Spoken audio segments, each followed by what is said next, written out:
The carriage that brought Marigold Vancehurst to Elmbridge did not belong to her. She had paid the driver with the last coin sewn into the hem of her cloak, and when he set down her single trunk at the end of the long gravel drive, he did not wait to see if the house would take her in. He simply turned the horses and left her standing before iron gates gone green with neglect, as though even metal could starve. She had heard, 3 weeks before, that the Duke of Elmbridge was hiring below stairs. She had heard it the way a drowning woman hears of a rope, without pride, without hesitation, and without any illusion that this was the life she had once imagined for herself. 6 months earlier, she had been the innkeeper's daughter in Thornfield, a girl who knew how to keep accounts and season a pot of stew so that tired travelers wept a little at the taste of home. Then her father's health had failed, his debts had come due all at once like crows descending on a field, and the inn, the only home she had ever known, had been sold to settle what he owed. He had died 2 months later, not from any single ailment, but from the particular grief of a man who had lost the thing he'd built with his hands. Marigold had buried him with money borrowed from a widow she barely knew, and she had walked away from Thornfield with nothing but her mother's recipe book, a trunk of mended dresses, and a resolve that had hardened, rather than broken, under the weight of it all. She looked up now at Elmbridge House. It rose from the mist like something remembered rather than seen, a great grey stone manor with ivy strangling half its west wing, its windows dark even at midday, its gardens gone to bramble where roses had clearly once been tended with love. There was a wrongness to it, the particular wrongness of a place that had once been cared for and now was merely endured. She lifted her trunk herself, since no one came to help her, and walked the last quarter-mile to the servants' entrance. The housekeeper, a narrow woman named Mrs. Dunmore with the permanently pinched expression of someone perpetually doing sums that did not add up, looked Marigold over as though assessing livestock. "You've come about the still-room position." "Yes, ma'am." "You can read, keep accounts?" "I kept the ledgers at my father's inn for 6 years." Something flickered in Mrs. Dunmore's face. Not quite hope, but its distant cousin. "Then you're the first applicant who said something useful. Most girls who come through that gate can barely write their own names, and half of those who could left within the month." She said this last part with a weight that suggested more than simple staff turnover, though she did not elaborate. "You'll have the still room, and whatever the kitchen needs. Cook left in the spring, said she wasn't paid enough to feed a house that was falling down around her ears. And the wages?" Mrs. Dunmore's mouth thinned. "Are in arrears. As is most everything at Elmbridge. I'll not lie to you, girl, because a liar would lose you within the fortnight, and I haven't the patience to train another. His Grace's estate is drowning, and none of us quite know why, given the size of the rents that come in every quarter. But the money that comes in seems to leave twice as fast, and nobody below stairs has seen coin in 10 weeks. Marigold thought of her father's ledgers, and the particular kind of dread that came from numbers that refused to reconcile no matter how many times you added them. "Then I should very much like to see your accounts," she said, "once I've found my feet." Mrs. Dunmore looked at her for a long moment, as if deciding whether such directness was insolence or something rarer. "You'll have feet enough to find by tonight, when His Grace's household still needs feeding, arrears or no. The kitchen's through there. God help you, and God help the rest of us if the stew's no good." The kitchen at Elmbridge had not been cold from lack of use. It had been cold from lack of hope. The great hearth stood swept but unlit, the copper pots dull with disuse, the larder holding little beyond flour, some root vegetables gone soft, and a hock of bacon that had clearly been rationed as though it might need to last the winter through summer as well. Marigold rolled up her sleeves. She did not have the ingredients for anything grand, and grandness, she had learned long ago, was not what made people weep with gratitude over a bowl of food. She built up the fire first, coaxing the old hearth back to life, the way she'd coaxed 100 stubborn fires at Thornfield. She found an onion, half a cabbage, the softening carrots, the bacon hock, a handful of barley in a tin that had been pushed to the back of a shelf, as though forgotten. She added thyme from a dried bundle hanging by the window, and salt, and patience, the last ingredient, being the one that separated a meal from a memory. By the time the stew had simmered 2 hours, the whole kitchen smelled of something the house had not smelled of in a very long time: care. The scullery maid, a girl of perhaps 15 named Effie, crept in and stood by the door with the particular hunger of someone who had been rationing her own hope along with her food. "Is that for us, then, below stairs?" "For everyone," Marigold said. "Fetch bowls." His Grace, Julian Ashford, 7th Duke of Elmbridge, did not dine in the kitchen. He had not intended to that evening either. But the smell had reached even his study at the far end of the house, where he had been staring at ledgers that made no more sense to him now than they had at midnight, and something in him, some part he thought had gone quiet years ago, had risen from his chair and followed the scent down the cold corridors like a man following a memory. He stood in the kitchen doorway unannounced, and every servant in the room went rigid at once.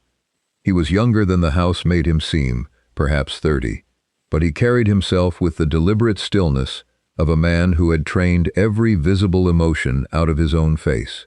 He was tall, dark-haired, dressed simply for a duke, and there were shadows beneath his eyes that spoke of nights spent with numbers rather than sleep. "Your Grace," Mrs. Dunmore said, dropping into a curtsy that the rest of the room copied a half-second late. "We didn't expect." "I know you didn't." His eyes moved past her to the pot on the hearth and to the young woman standing over it with a wooden spoon still in her hand, flour on her apron, and no fear whatsoever in her expression, which was, in itself, unusual enough that he studied her a moment longer than propriety required. "Who are you?" "Marigold Vanshurst, Your Grace, the new still-room maid." "And this is still-room work?" "This is supper, Your Grace. The still-room can wait until the household has eaten." There was a small, disbelieving silence. Servants did not speak to dukes as though explaining something obvious to a slow child, and yet there was nothing insolent in her tone, only the plain, unhurried confidence of someone who believed feeding people mattered more than whom she was feeding. He said nothing for a long moment. Then, to the astonishment of the entire kitchen, the Duke of Elmbridge crossed the room, took up a bowl from the stack Effie had fetched, and held it out. Marigold ladled the stew without comment, as though dukes asked for supper in their own kitchens every day of the week. He ate standing, which no one in that room had ever seen him do, and when he had finished, he looked at the empty bowl the way a man looks at something he has not felt in longer than he can remember. "What is in this?" "Onion, barley." "What was left of the bacon?" "Time, time." "Time is not an ingredient." "It is the one that matters most, Your Grace. Most people rush the fire and call the food finished. It is never finished until it has had time to become something more than its parts." He looked at her again, not at her apron or her station, but at her face, as though reassessing an equation he'd assumed had no solution. "Mrs. Dunmore," he said, without taking his eyes from Marigold, "see that this one has whatever the kitchen requires. All of it." Then he set down the bowl and left, and the kitchen exhaled as one body, and Effie turned to Marigold with wide eyes. "He's not spoken more than 10 words to anyone below stairs in a year," she whispered. "Not since his brother." "His brother?"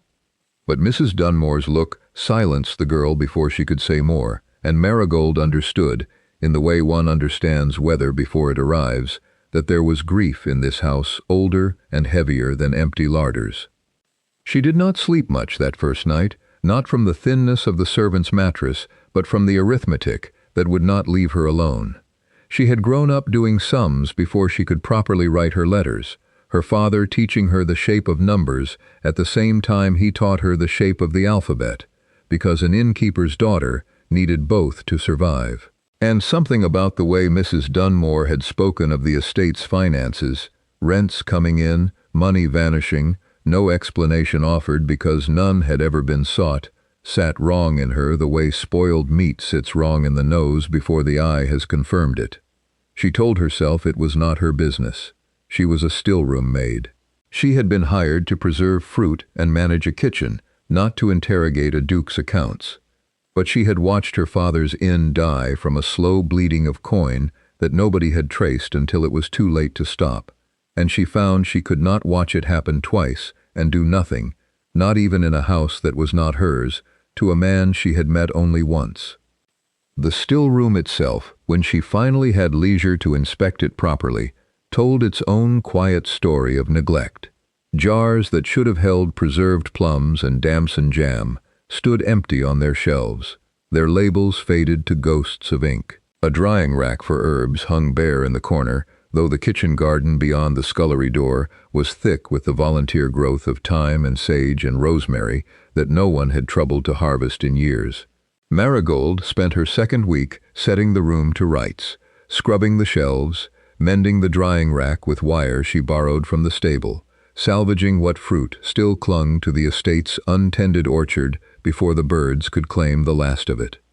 It was hard work, and lonely work, but it suited her. There was a particular comfort in bringing order to chaos with her own two hands, in watching a room that had been abandoned slowly become useful again. She had done the same, once, with her father's inn, after a bad winter had left half the rooms unlet and the linens gone musty from disuse. She had not known then that the skill would serve her twice in one lifetime, in a house so much grander than anything she had known, and yet so similarly starved.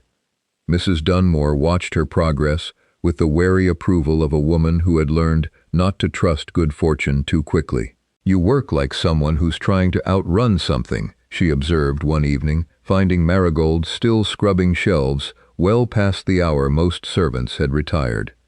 "I am trying to build something, Mrs. Dunmore, not outrun it." "Building and outrunning look much the same from where I stand, girl. Mind you don't work yourself past exhaustion, proving a point nobody's asked you to prove." But Marigold only smiled and kept scrubbing, because the truth, that she had learned to survive grief by making herself useful rather than by sitting still with it, was not something she was yet ready to say aloud to anyone, least of all herself. The days that followed took on a shape. Marigold rose before dawn to light the kitchen fires, and by the time the house woke, there was bread proving and something simmering that made the whole east wing smell like it might once have been a home. She learned the rhythms of the house the way she had once learned the rhythms of the inn, who took tea and who took nothing, which of the upstairs maids needed encouragement and which needed only clear instruction, how to stretch a diminishing larder into meals that still tasted like abundance rather than scarcity. She also began, quietly, to watch the ledgers that passed through the kitchen, the supply orders, the invoices from the butcher and the grocer and the man who delivered coal, all of which came through Mrs. Dunmore's small office before being forwarded to the estate's land agent, a narrow-faced man named Josiah Pruitt, who managed the Duke's affairs and rarely came below stairs at all, preferring to conduct his business from a set of rooms in the east wing that even Mrs. Dunmore seemed reluctant to enter uninvited. It was on her 9th day that Marigold noticed the first inconsistency, an invoice for flour, delivered in quantities that would have fed the entire county twice over, though the larder she managed had received barely a third of what was listed as purchased. She said nothing. She simply began, in the small ledger she kept for her own kitchen accounts, to note every delivery against every invoice, the way her father had taught her to do when he suspected, too late, always too late, that his own supplier was cheating him. She met the Duke again, a week later, in the kitchen garden, where she had gone at dusk to see what might yet be salvaged among the neglected beds. He was there before her, standing at the edge of what had once clearly been his mother's rose garden, now a tangle of thorns and dead wood, looking at it the way a man looks at a grave he has not visited in years. "You needn't stop on my account," he said, without turning, having heard her footsteps on the gravel, "though I confess I'm curious what business a still-room maid has among dead roses." "The same business I have among live vegetables, Your Grace, seeing what can still be saved." "And can this be saved?" She came to stand beside him, close enough to see the tightness in his jaw, the particular stillness of a man holding something contained by force of will alone. Roses are more forgiving than people give them credit for. Cut back hard enough, in the right season, and they forget they were ever dying. My mother planted these. She's been gone 6 years, and I have not so much as pulled a weed from among them. He said it flatly, as though reciting a fact about someone else's life. Perhaps that tells you something about the state of this house. It tells me you loved her. He looked at her then, sharply, as though the observation had struck somewhere unguarded. Servants do not generally comment on their employer's grief, Miss Vanshurst. No, Your Grace. But you did ask me to remain, and I find silence a poor use of an evening when there is something true to say instead. A long moment passed. Somewhere beyond the garden wall, a bell rang for evening prayers in the village church, and the sound carried thin and clear across the darkening fields. "You are not what I expected of a still-room maid," he said finally. "Nor are you what I expected of a duke," she answered, and then, realizing how that might sound, added, "I mean only that you ate the stew, Your Grace. Most men of your station would have sent it back untouched, or had someone taste it first for poison." Something almost like a smile touched the corner of his mouth, gone as quickly as it came, but she had seen it, and something in her chest noted the sighting the way one notes the first snowdrop of a long winter. "Good night, Miss Vanshurst." "Good night, Your Grace." She walked back to the kitchen with the strange, unsettling sense that she had just witnessed something rare. A man remembering, for the length of a single conversation, that he was permitted to feel something other than duty. The stew became a habit before either of them named it one. He did not come to the kitchen every evening. That would have scandalized the household beyond recovery, but perhaps twice in a week he found some excuse to walk the corridor near supper time, and Marigold learned to have a bowl ready without either of them acknowledging why. Their conversations, when they came, were brief and cautious, the way conversations are between two people each guarding something the other has not yet earned the right to see. She learned, in pieces, of his father's death 8 years prior, and of the estate passed to him, already strained by his father's poor investments. She learned of his brother Edmund, spoken of only once, in a sentence cut short before it could finish, and of the way the Duke's shoulders had tightened at the name in a manner that told her more than any explanation could have. He learned, in turn, of her father's inn, of the debts that had swallowed it, of the mother she barely remembered, and the recipe book that was the only inheritance that mattered. "You speak of your father's ruin very plainly," he observed once, for someone who lived through it. "I have found that grief kept plain is easier to carry than grief kept ornamental, Your Grace. I learned that from watching my father try to hide his failing accounts behind a cheerful face until the truth arrived regardless, and hit us all the harder for having been dressed up as nothing." He was quiet a long while after that. "I have been hiding mine behind silence instead of cheer. I wonder if the result is much different." "I could not say, Your Grace. I have not yet seen what is behind it." It was as close as either of them came, in those early weeks, to admitting that something was passing between them that neither had invited and neither quite knew how to refuse. There came an afternoon of hard rain, the sort that kept the whole household indoors and turned the gravel drive to a river of mud, when Marigold found herself sent to the library on an errand for Mrs. Dunmore, a matter of finding an old household inventory the housekeeper suspected might list the original number of silver candlesticks, several of which had gone missing over the years and never been accounted for. She had not expected to find the Duke there, seated near the tall windows with a book open on his knee, and his eyes fixed not on its pages, but on the rain streaking the glass. He looked, in that unguarded moment, less like a duke than like a man simply waiting out a storm, the way anyone might. "Forgive the intrusion, Your Grace. Mrs. Dunmore sent me for the old inventory ledgers. They're on the third shelf, behind the Latin texts nobody in this house has opened in a generation, myself included." He closed his own book without marking his place, which told her he had not truly been reading it. "You needn't rush off on my account. The rain will keep you from the kitchen a while yet regardless." She found the ledger he'd indicated, but lingered, drawn by something in his stillness that felt less like invitation and more like need.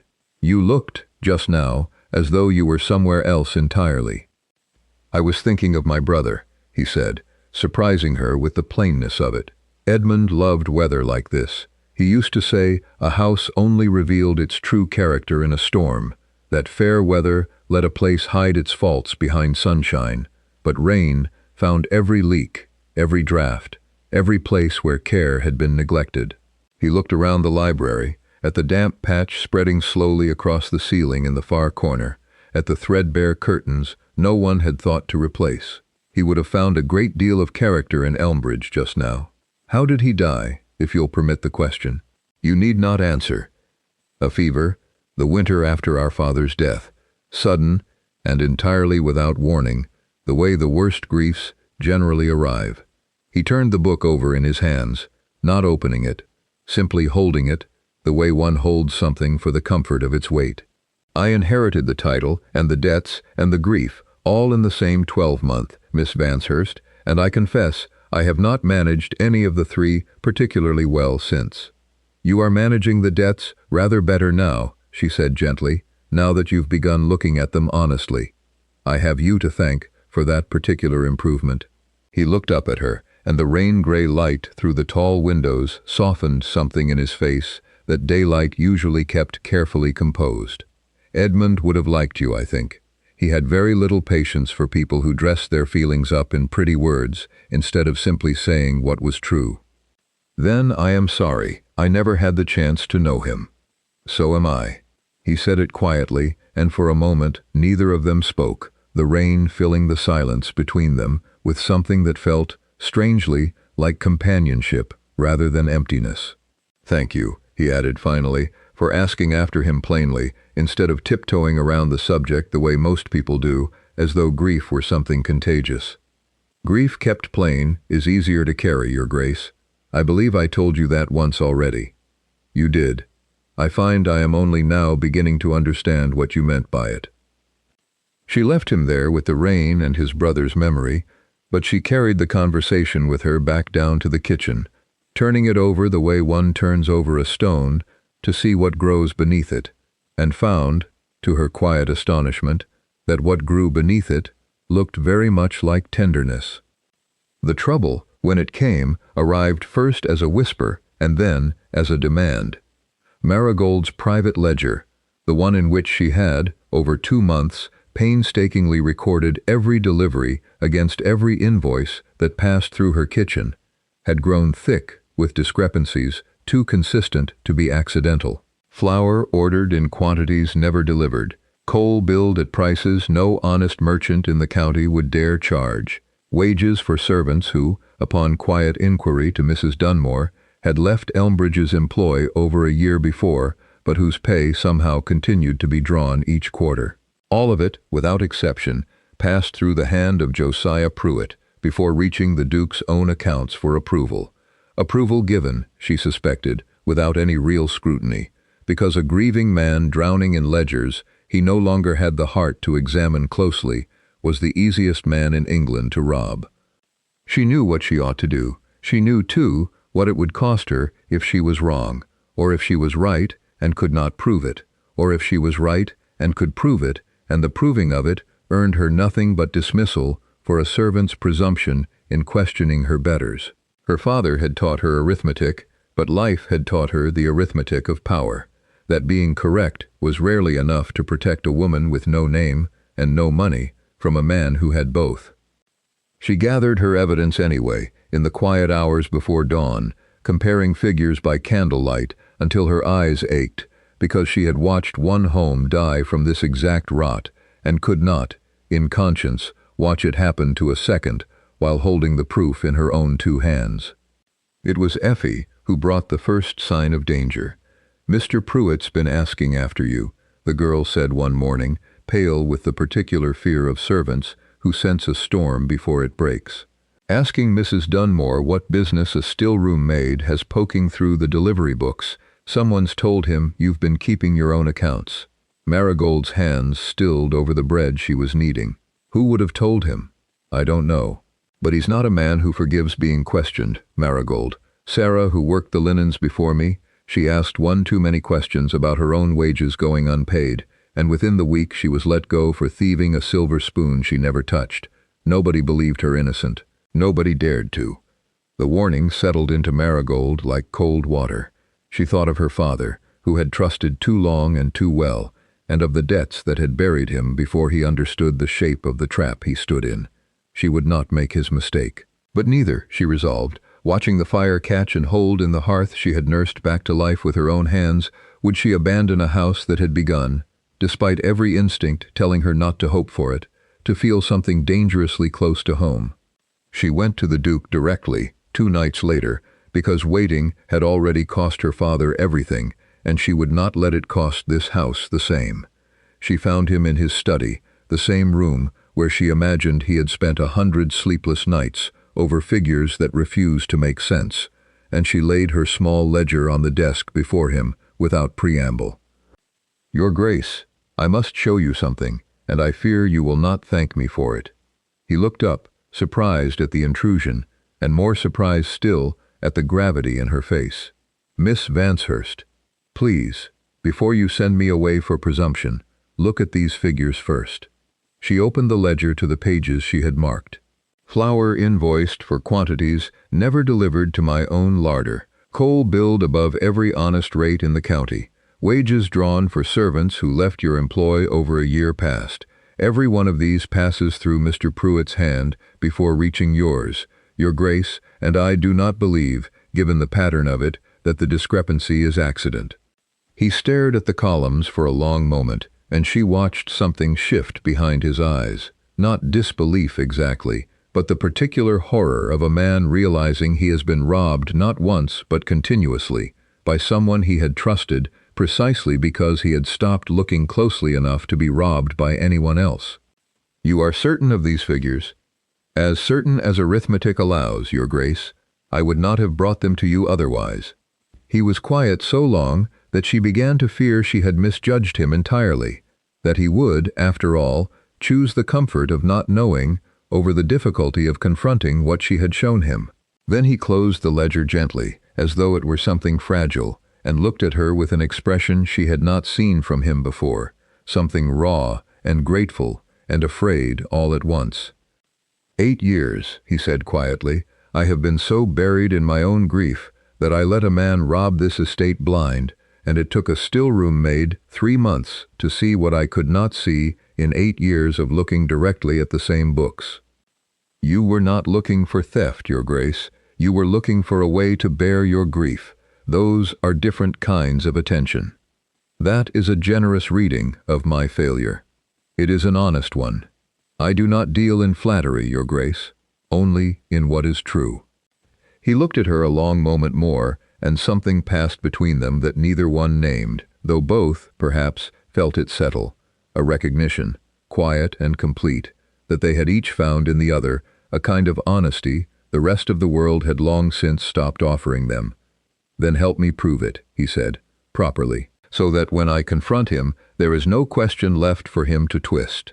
What followed was slower and more perilous than either of them expected. Pruitt was not a careless thief.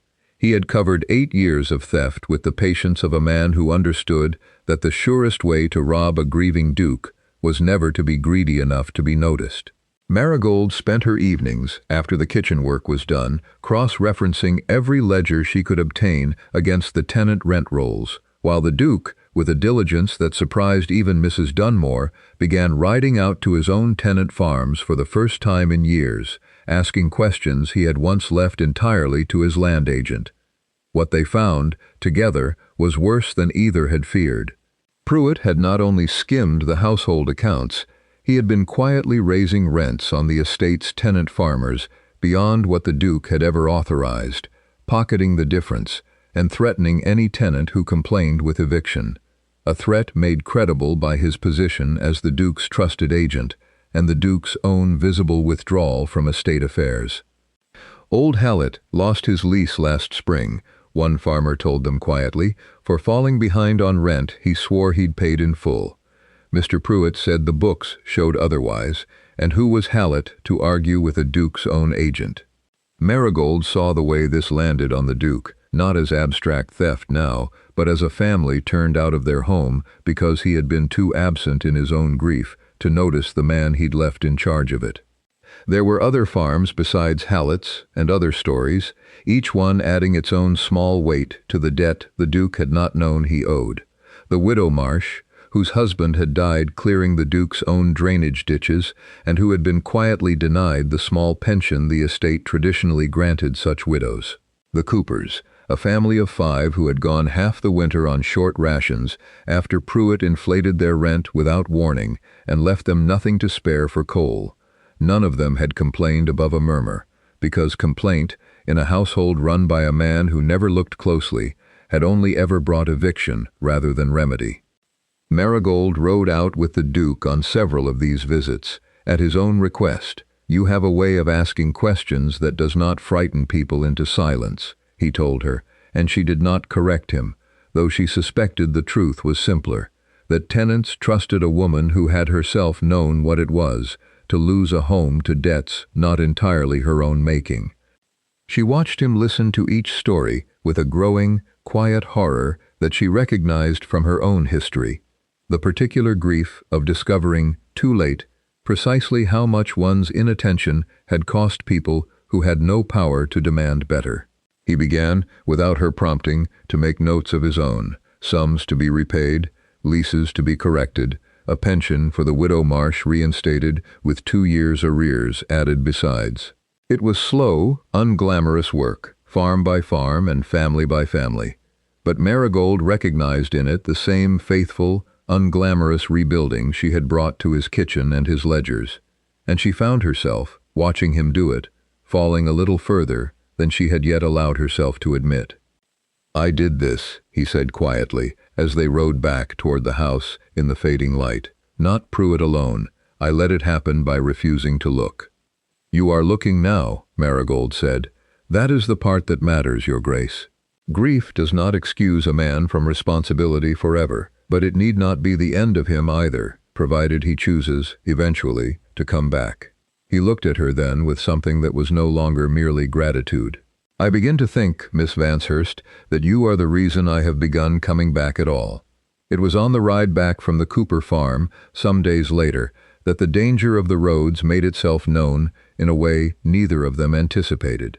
A cart ahead of them had lost a wheel on the rutted lane, spilling grain sacks across the path, and Marigold's mare, startled by the sudden commotion and a dog barking somewhere close by, reared and bolted before she could fully gather the reins. She felt the ground tilt beneath her, the hedgerow rushing past too quickly, and had only the barest instant to grip the pommel before the Duke's own horse drew alongside, close enough that he could reach across and seize her mare's bridle, hauling both animals to a plunging, shuddering halt. "Are you hurt?" His voice was rough, with an urgency she had not heard from him before, his hand still gripping her mare's bridle as though he did not trust the animal, or perhaps himself, to let go just yet. "Only shaken, Your Grace. You needn't." But she found her own hands were trembling rather more than she wished to admit, and he saw it, and did not release the bridle.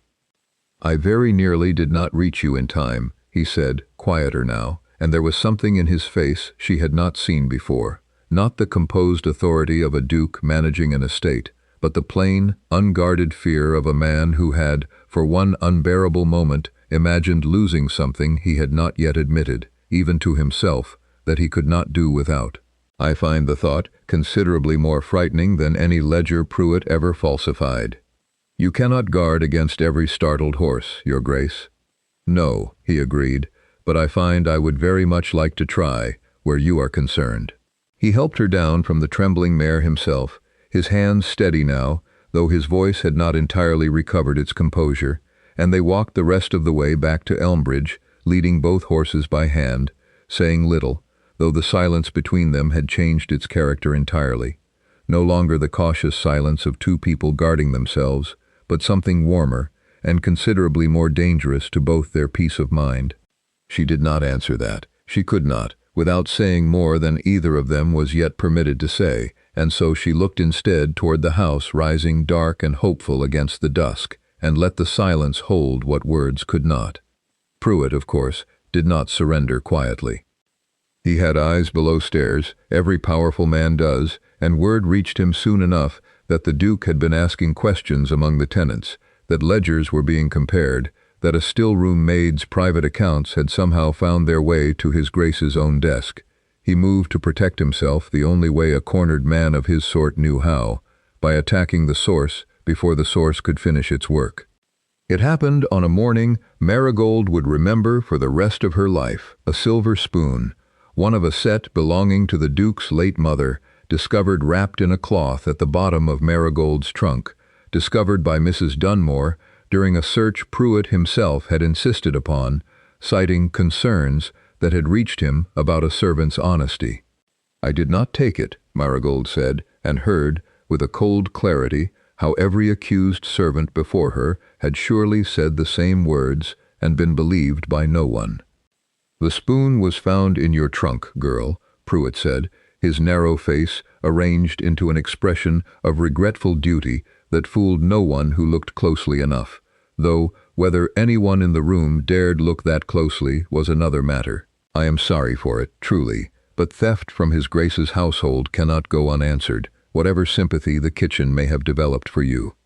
She looked past him to where the Duke stood in the doorway, having been summoned by the commotion, and she saw on his face something that made her chest tighten with a fear sharper than any she had felt since her father's death: doubt. Not certainty of her guilt, but the particular hesitation of a man who had been shown, only that morning, that people he trusted could deceive him without his ever noticing, and who did not yet know, in this moment, which of the two people before him was the deceiver. "Your Grace," she said quietly, "I did not take the spoon." He said nothing for a long moment, and in that silence she felt the whole fragile structure of the last 3 months: the stew, the roses, the ledgers laid honestly upon his desk, threatened to collapse beneath the weight of a lie planted by a guiltier hand than her own. She watched him look from the spoon in Mrs. Dunmore's hands to her own face, and she understood, with a clarity that felt almost like grief arriving early, exactly what he was weighing. A duke's word against a duke's agent was one calculation. A duke's trust in a servant of 3 months' acquaintance, set against the sworn testimony of a man who had managed his affairs for a decade, was quite another. She had seen this arithmetic before, in her father's ruin, how easily the word of the established was believed over the word of the vulnerable, however honest the vulnerable might be. She braced herself for the particular humiliation of being dismissed, without even the dignity of a trial, and found, beneath the fear, a colder anger at how familiar the shape of this injustice felt.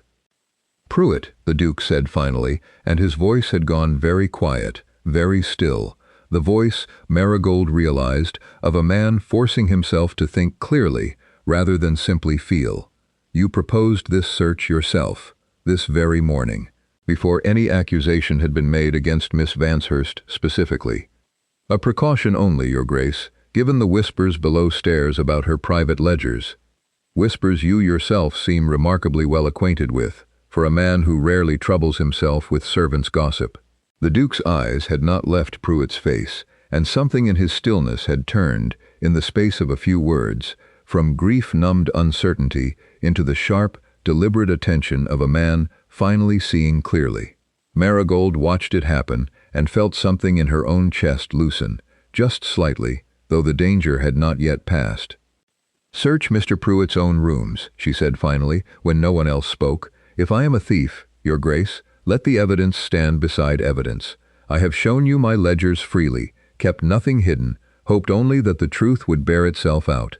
Let the same scrutiny fall on the man who found this spoon so conveniently, in a search he himself proposed." Pruitt's composure flickered, barely, but enough, and the Duke saw it. Whatever grief and doubt had clouded him a moment before, something colder and clearer moved behind his eyes now, the look of a man remembering, all at once, exactly who he was. "Mrs. Dunmore," he said, "search Mr. Pruitt's rooms. Now, before anything in them can be moved." What they found there, within the hour, ended any question of whom to believe. Ledgers of Pruitt's own private accounting, recording sums that matched, almost to the shilling, the discrepancies Marigold had already laid before the Duke. Correspondence with merchants arranging inflated invoices. A small strong box containing coin far beyond what any land agent's honest wages could explain. Pruitt did not wait to be formally accused. He fled that same night on a horse he did not own, and was never seen in that county again, though word reached Elmbridge some months later that a man matching his description had been arrested in London for a similar fraud practiced on another unsuspecting household. "I doubted you," the Duke said, finding Marigold alone in the kitchen garden the evening after Pruitt's flight, among the roses she had, over the preceding weeks, quietly begun to prune back to life. "For the length of perhaps 3 minutes, standing in that doorway, I doubted you, and I will carry the shame of that for a good while yet. 3 minutes is a very short doubt, Your Grace, set against 3 months of trust freely given." It felt considerably longer, standing inside it. She looked up from the rose bush, secateurs still in hand, and found him watching her with an expression she had seen only glimpses of before. Never held this steadily, never this unguarded. "You believed me in the end. That is what mattered." "I believed you because I had come to know you," he said, "and I find I do not wish to stop knowing you, Miss Vanshurst, once this business with the estate is fully settled." He paused, and something almost boyish crossed his face, an expression so at odds with the composed authority she had grown used to that she nearly laughed at the incongruity of it. "That is a poor way of saying what I mean. I have had very little practice these past years at saying anything that matters." "Then say it plainly, Your Grace." "I have found plain things easiest to trust. I have come to depend on your honesty the way other men depend on air," he said. "I do not know what to call the feeling that has grown alongside that dependence, save that it frightens me rather more than losing half my fortune to Pruitt ever did, and that I find I do not wish to be rid of it." The roses, at that hour, had begun to open in earnest, the first true blooms the garden had produced in 6 years, dark red against the fading light, as though the whole neglected plot had simply been waiting for someone to believe it was worth saving. "I did not come here hoping for this, Your Grace," Marigold said quietly. "I came here hoping for wages, and perhaps a roof that did not leak." "And what do you hope for now?" She considered the question honestly, the way she considered every question he put to her. "I hope," she said, "that a home built on honest work might, in time, become a home built on something more. But I will not pretend the distance between a still-room maid and a duke closes itself simply because 2 people wish it to." "No," he agreed, "it does not close itself. But I begin to think it may be closed regardless, provided both people are willing to do the work of closing it. The way you did the work of restoring this kitchen from nothing, and this garden from ruin, and this estate from a theft I was too grief-blind to see for myself. I have watched you save a house that was not yours to save, Miss Vanshurst, for no reward beyond the belief that it was worth saving. I find I would very much like to be included in that belief." Before Lady Beatrice ever arrived at Elmbridge's gates, there had been the County Assembly, an annual gathering the Duke had avoided for 3 years running, but which he attended that autumn, at Mrs. Dunmore's quiet insistence that a duke who wished to rebuild his household's reputation could not do so by remaining a recluse. It was there that Marigold first saw Miss Cordelia Ashworth, though she did not yet know the name attached to the golden-haired young woman in ivory silk who claimed the Duke's arm for 2 dances running and spoke to him in the easy, practiced tones of someone who had been raised from the cradle to expect a duke's attention as her due. Marigold had come only as far as the edge of the assembly rooms, delivering a basket of preserved fruit Mrs. Dunmore had promised to the hostess, and she told herself, standing in the doorway in her plain traveling cloak, that she had no business feeling the small, cold twist in her chest at the sight of them together. She left before the Duke noticed her and said nothing of it upon her return to Elmbridge, though Effie, sharper-eyed than her years suggested, noticed the particular quiet that settled over Marigold for the rest of that evening. "You needn't fret over Miss Ashworth," the girl said eventually, unprompted, while they worked side by side, scouring pots, long after the rest of the kitchen had gone to bed. "Everyone below stairs says Lady Beatrice has been pushing that match for 2 years, and His Grace has never once encouraged it." "I am not fretting, Effie." "No, of course not," Effie said, in the tone of someone entirely unconvinced, and returned to her scouring with a small, knowing smile that Marigold pretended not to see. It was the Duke himself who raised the matter, some days later, finding her in the still-room among jars of newly preserved damsons. "I am told you attended the assembly, delivering fruit for Mrs. Dunmore, and left again without a word to anyone." "I had no business lingering, Your Grace. It was not my place among that company." "It is precisely your place, if I have any say in the matter, which, as it happens, I do." He leaned against the doorframe, watching her seal ajar with more concentration than the task strictly required. "Miss Ashworth is a fine young woman, by every account, and my aunt has spent a considerable effort arranging opportunities for us to be seen together. I have found, each time, that I would rather have been elsewhere." "You needn't explain your society to me, Your Grace. I find I want to, regardless. There is a difference, Miss Vanshurst, between a match that satisfies a ledger and a conversation that satisfies something else entirely, and I have had a great many of the former in my life, and precious few of the latter, until you arrived with a trunk and a recipe book, and no notion at all of how thoroughly you would upend my household." She looked up at him then, damson juice staining her fingers, and found she could not entirely keep the smile from her own face. "I upended your household with a pot of stew, Your Grace. I hardly think that qualifies as scheming." "No," he agreed, smiling properly now, in a way she had rarely seen him do. "It qualifies as something considerably more dangerous than scheming. I believe the word most people use for it is honesty, and I confess I have grown rather fond of it." Word of the Duke's growing regard for his still-room maid could not, of course, remain below stairs alone. It reached his aunt, Lady Beatrice Fenwick, within a fortnight. Lady Beatrice, who had spent the better part of 2 years attempting to arrange a match between her nephew and the wealthy, well-connected Miss Cordelia Ashworth, a match she considered not merely advantageous, but urgently necessary, given what she understood of the estate's precarious finances. She arrived at Elmbridge unannounced, as was her custom, and wasted no time locating her nephew in his study. "I am told," she said, without preamble, "that you have been taking your supper in the kitchen, conversing at length with a servant girl, and permitting gossip to spread through 3 counties that the Duke of Elmbridge has lost his senses entirely." "I have been taking my supper wherever the food is good, aunt, and conversing with whomever proves worth conversing with. If that offends 3 counties, I find I can bear the burden." "You cannot marry a still-room maid, Julian. Whatever regard you have developed, and I do not doubt it is sincerely felt, you were always a sincere boy. This estate cannot survive scandal on top of the ruin it has only just escaped. Miss Ashworth's fortune alone would secure Elmbridge for 2 generations. A cook's daughter secures nothing but the disapproval of every family whose good opinion you will need to rebuild what Pruitt destroyed." It was, the Duke reflected later, the argument he might once have accepted without question, the argument his father would certainly have made, and his grandfather before him, each Duke in turn choosing duty over whatever inconvenient feeling threatened to complicate an advantageous match. But he found, turning the words over, that he no longer believed them, not entirely, and not merely because his heart objected. "Elmbridge does not need Miss Ashworth's fortune, aunt, not any longer.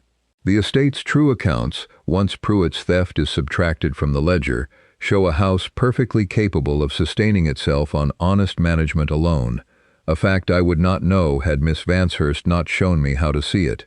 She has saved this house twice over, once from theft and once from my own grief, which had done nearly as much damage as any thief could manage. I find I am no longer willing to trade the woman who saved Elmbridge for the woman who might merely have funded it." Lady Beatrice studied her nephew for a long moment, searching, perhaps, for the boy she remembered before grief had hollowed him, and finding, to her evident surprise, something steadier standing in his place instead. "You have changed," she said finally. "I have been reminded," he said, "of who I was before I let grief convince me I could no longer afford to feel anything at all. I have Miss Vanshurst to thank for the reminder, and I do not intend to let propriety talk me out of gratitude that has become considerably more than gratitude." The scandal, when it came, was neither as ruinous nor as brief as either of them expected. There were whispers at the county assembly, pointed silences from families who had once courted the Duke's favor on behalf of marriageable daughters, and no small amount of astonishment when it became known that His Grace intended to receive Miss Vanshurst formally, presenting her not as a servant, elevated above her station, but as the woman whose diligence had, in fact, rescued Elmbridge from ruin that would otherwise have swallowed tenants and household alike. He held a dinner, the first Elmbridge had hosted in years, and invited not only the county families who had long since stopped calling, but the tenant farmers whose rents Pruitt had inflated, whose evictions he had threatened, whose trust in the house of Elmbridge had been quietly, thoroughly betrayed. Marigold stood beside him that evening, dressed plainly but without apology, and when the Duke rose to speak, he did not speak first of fortune or lineage or the obligations of rank. 8 years ago, he said, I lost my brother, and in losing him I lost, for a long while, any sense that this house was worth the trouble of saving. I let a man rob this estate blind because I could not bring myself to look closely enough to stop him, and I let good tenants suffer for my absence in ways I am only now beginning to make right. It was not counsel, or fortune, or family pressure that woke me from that grief. It was a still-room maid who arrived at my gates with a single trunk and nothing else, and who taught me, through nothing more than a pot of honest stew, and ledgers kept with more integrity than I had shown my own affairs in years, that a house is not saved by grand gestures. It is saved the way she saved it, one small, faithful decision at a time. He turned to Marigold, and the whole room, tenants and gentry alike, seemed to hold its breath together. I do not offer you a title, because it would elevate you, Marigold. Titles do not create worth. They merely, on occasion, recognize it a little late. I offer it because I find I cannot imagine this house, or myself, continuing forward without you in it. She did not answer him immediately, though every eye in the room waited on her reply. She thought, in that suspended moment, of her father's inn, sold to settle debts that honest work alone could not outrun, of the long walk up Elmbridge's gravel drive with nothing but a trunk and a recipe book, of the cold kitchen she had coaxed back to warmth with little more than onions and patience, and the stubborn belief that neglected things were not always beyond saving. When I arrived here, she said finally, loud enough for the room to hear, but meant, in truth, only for him, I asked for nothing more than a place to stay and honest wages for honest work. I did not come looking to be loved, Your Grace, only to survive somewhere that would let me. But you have shown me, these past months, that survival and belonging need not be separate things, that a home is not merely a roof one is permitted beneath, but a place one is trusted to help build. I will stay, Julian, not because you are a duke, but because you are a man who chose, in the end, to come back from his grief rather than remain buried in it, and I find I would very much like to help you keep coming back, for as long as you'll have me. The winter between the dinner and the wedding was not without its own quiet trials. Lady Beatrice, though outmaneuvered in argument, did not surrender her objections easily, and there were calls Marigold made alone, at the Duke's gentle insistence, to county families whose good opinion mattered to the tenants and merchants who depended on Elmbridge's custom, calls made with her spine straight and her hands steady, though she confessed to Effie afterward that she had never in her life felt so thoroughly examined as she had over tea with 3 dowagers, who spoke to her as though testing the strength of ice before trusting their full weight to it. She won them over the same way she had won over the kitchen and the ledgers, and eventually the Duke himself, plainly, patiently, without pretending to be anything other than what she was. Miss Ashworth, for her part, married a viscount with considerably less scruple about ledgers and considerably more enthusiasm for the London season, and sent, some months later, a brief but genuinely warm letter of congratulation that surprised Marigold more than she expected, and left her, in the end, glad that no lasting unkindness had grown between them. They were married the following spring, in the small church at the edge of the Elmbridge estate, with tenants and household staff seated alongside county families who had, by then, quietly forgiven, or at least stopped mentioning, the scandal of a duke who had married his own still-room maid. The roses in the garden, cut back hard the autumn before, bloomed that year more fully than anyone at Elmbridge could remember them blooming in a decade, dark red against the old stone walls, as though the whole neglected plot had simply been waiting, all along, for someone to believe it was worth the patience of saving. Effie, grown now into the position of head kitchen maid under Marigold's training, liked to tell newer servants, when they asked, as they always eventually did, how a still-room maid had come to be mistress of Elmbridge, that it had started with a pot of stew, made from nothing more than onion and barley and a hock of bacon, that should not, by rights, have fed anyone at all. "But that is not really what saved this house," she would add, when the story had settled and the new servants had returned to their work. "What saved it was that she never once believed a thing was beyond saving simply because it looked ruined. Not the kitchen, not the roses, not even his Grace himself.